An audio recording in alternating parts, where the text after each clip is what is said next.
Hi everybody, Wendy from Cinnamon Sweet Shop. Today I'm going to show you how I make my faux cookies. And most of these materials, not most, but quite a few of them, the main ones, came from the Dollar Tree. So you'll notice that these cookies look eerily similar to my signature cookie in my logo, which is a real gingerbread cookie.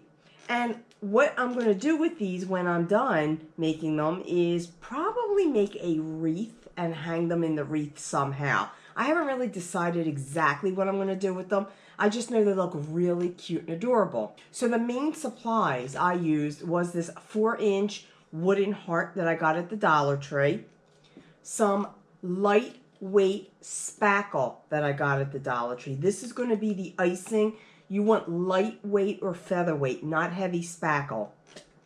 I also picked up a little bottle of Mod Podge to seal these, and I'm going to be using some paint.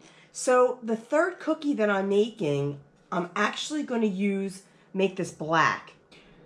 So as I said, I was going to make this black, and I painted this using some chalkboard paste I got at the Dollar Tree. Now you can use any kind of paint you would like. I prefer chalkboard or chalk paste or chalk paint because it goes on thin, it goes on smoother. First of all, there's no streaks.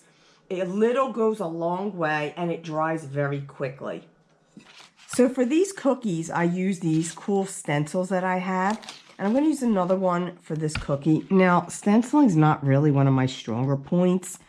It always seems to bleed through, but these cookies don't have to be really all that perfect. And just to remind you, I probably should have said this at the beginning of the video, never ever use anything on the painted projects that you would use on real food. Like these stencils I have are strictly for painting. I do have separate stencils that I use on cookies as well. I wasn't sure if I was going to do this in white or red, and I thought let me do red. And this is an acrylic paint, a pourable acrylic paint. So it might bleed a little bit more, but as I said, it's not going to matter too much because real cookies are never that perfect. The hard part is just lining this up the way I want it. Yeah, I guess that'll be. And I do have one of these brushes. Now, when you stencil, first of all, you want to hold this tight. I saw some places you get these 2 magnets buttons and you can clip them and it'll hold them in place. I'm just going to be real careful. And as I said, a little goes a long way. So I'm going to, as I hold this tightly in place, I know my arm's probably in the way. Just take this and hold down tight.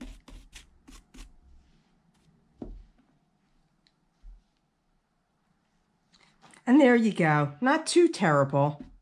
So now I'm going to let this completely dry. So this is where we're going to make the icing, the quote icing. And I'm using that white spackle. Now if you want to keep it white, that's fine. You could just use it as is without spilling it all over the place. But if you want to color it, just scrape whatever's left out of here. If you want to color it, you can add some paint to it.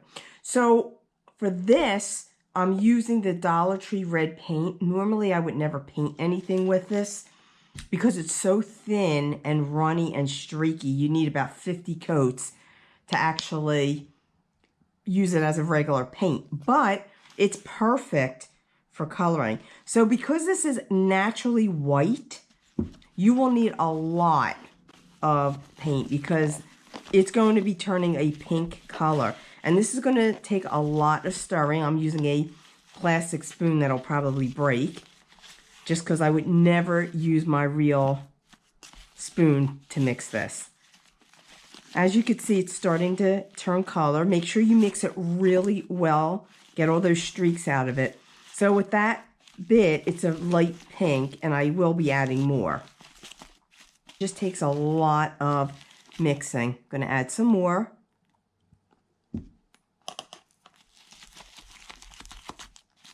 Okay, so this is pretty much as dark as I'm going to get it with even by adding this paint in, which is fine. I don't need it really dark.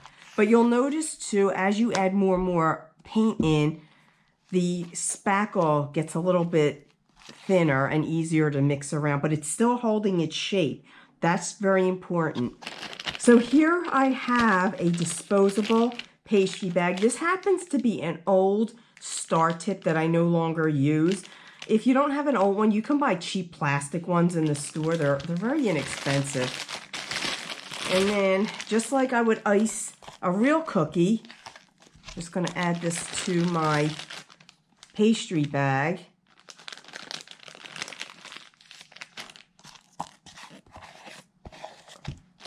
I don't even think I need to add all of it because I'm not really going to use all of it.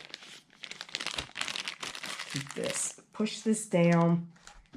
And then on my cookie, this is how I make the shell border on my real cookie. I always start in the center. Let me get some squirted out. Oh, don't want to start it off. Terrible. Wait, this tip. Okay. So from here, hold this on about an angle like so. Squeeze some out till you get a puff, and then pull the bag out and down. Again, these don't have to be perfect. They're still going to look nice. Just like a real cookie, they're never really perfect. At least mine aren't. And just take this all the way down.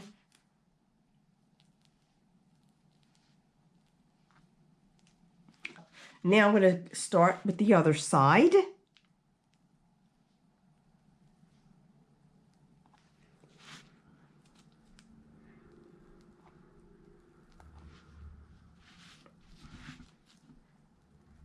Whoops, air bubble.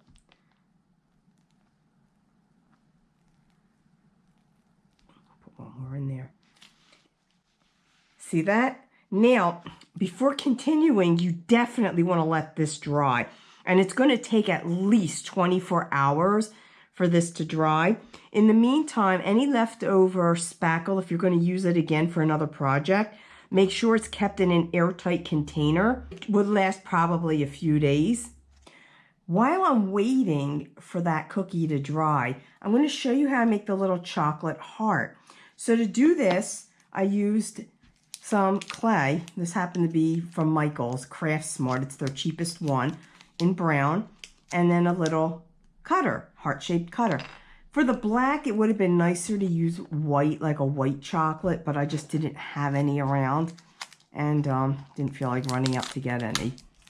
So just take some, this, just cut a little bit off. Oops. Doesn't take really a lot. And I'm just going to soften it up a bit. Now I don't have a rolling pin for the clay, so I'm just using a wooden dowel rod. Works just as good. Just roll it up to an even thickness.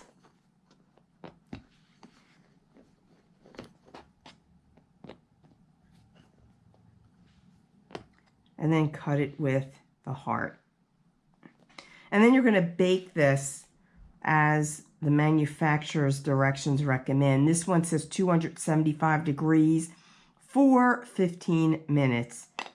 So I'm going to go ahead and do that. I used some clear glue to glue the heart-shaped clay on top. Then I found some crystal gems, and I used some heart-shaped gems, glued that on top as well. Be sure to share, subscribe to this YouTube channel, and thumb up this video, and I will see you all next time.